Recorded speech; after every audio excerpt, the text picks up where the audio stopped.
Kemudian doa selepas wudu. Doa wa tasyahud fil wudu. Doa dan syahadah ketika wudu. Tuan-tuan baca itulah. Asyhadu an la ilaha illallah wahdahu la syarika lah, asyhadu anna Muhammadan abduhu wa rasuluh. Kalau hadis ada dalam Sahih Bukhari Muslim daripada Umar Al-Khattab yang top sahih, setakat tu ya. Tuan-tuan baca sampai tahap tu, hasalat lahu sunnah, dapat pahala baca doa after wudu. Tapi kalau boleh tambah lagi bagus. Allahumma ja'alni minat tawabin wa ja'alni minal mutatahhirin. Itu dalam Sunan Turmuzi.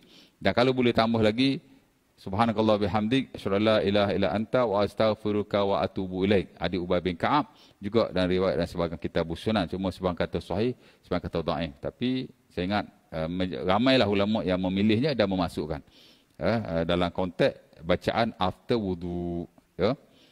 Jadi kalau tuan baca 3 ni perfect lah. Ya. Nak tambah doa lain ustaz boleh? Cukup lah 3 tu. Kalau nak tambah tu hak kita sendiri, mungkin kita ada hajat dan keperluan tu pada Allah, tu lain cerita. Tapi hak ada dalam buku-buku fiqh, of course lah yang based on hadis-hadis Nabi yang kita hadir, ni setakat tu aja. Dan tidak ada doa-doa yang lain lagi. Ya. Masyhur juga tuan-tuan, doa di atas anggota wudu yang disebut sebagai ad-doa ala a'dha'il wudu. Yang mana dalam sebahagian mufik memang menggalakkannya. Ada kegalakan itu di sisi sebahagian para fuqaha. Al-Imam Rafi'i rahimahullah dan kitabnya Al-Muharrar, itu kitab top juga mazhab Syafi'i, dia galakkan. Dan dia kata ini adalah amalan as-salaf was-salihin.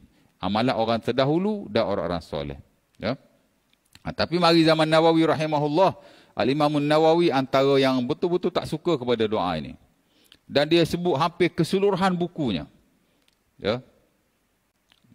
Kita pula konteks kitab Jawi lama kan. Kitab Hidayatus Salikin Syekh Abdul Somad Falimbangi tu, buku tu pun dia ajar doa di atas anggota wudu. Saya kecil-kecil dulu memang belajar buku tu dengan guru saya, Ustaz Rahim daripada Patani. Jadi kita pun amal lah. Tapi bila kita belajar, of course lah kita belajar fiqh mazhab Syafi'i ini menerusi buku-buku yang ditarjah oleh Nawawi, dan Nawawi memang tidak menggebarinya. Dan memang tak masuklah standard mazhab Syafi'i membaca doa itu.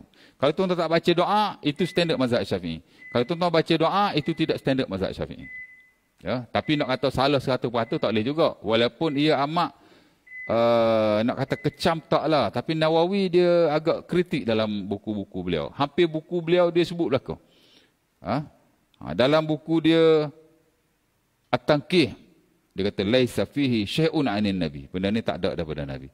Dalam Al-Azkar tuan-tuan boleh cek. Lam yaji fihi syai'un 'anil nabi. La asla lahu. Ini tak ada mari daripada Nabi langsung. Tidak ada asal baginya. Dia sebut dalam Raudhah Talibin pun sama. Ad-du'a ala a'dha'il wudu la asla lahu lam yadhkur Syafi'i walal ashab walal jumhur. Doa ni katanya tidak ada asal. Ya.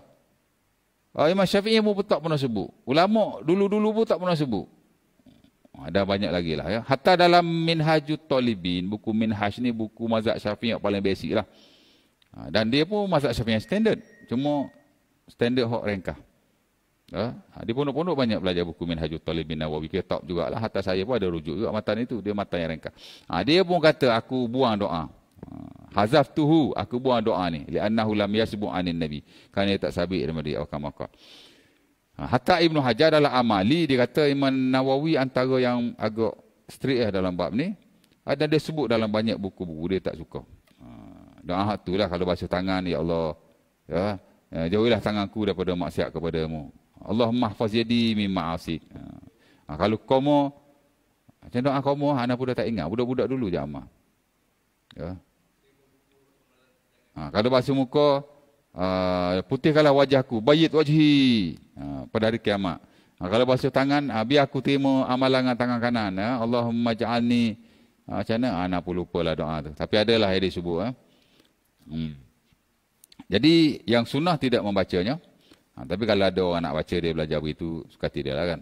Cuma kita sebut, ulama adalah hal ni memang ada yang menggalakkan, ada yang tidak menggalakkan. The best tidak perlu dibaca sama sekali kerana ia tidak sahih. Sebenarnya ada hadis. Nawawi kata tidak ada asal, macam tak ada riwayat langsung lah. Tapi ulama kita bila dia cek-cek, macam Syekh Bashir Uyun dalam buku Tahqiq Askar dia, bila dia semak-semak, ada hadis juga. Tapi bukan dalam kitab Sunan, dalam kitab sejarah. Sejarah Ibn Hibban, ada hadis tu. Tapi periwayat dia ni tak berapa comel lah. Jadi dalam bab ni dia kata, Kita ikut Nawawi, ikut Ibn Hajar yang tak apa gemar, itu lebih baik. Kerana memadai dengan doa yang ada. Lagi satu, kita ambil wuduk ni bukan nak fokus pada doa. Kita nak fokus pada wuduk tu supaya wuduk kita sempurna. Dan itu lebih baik sebenarnya. Jadi tak payah baca lah. Okey.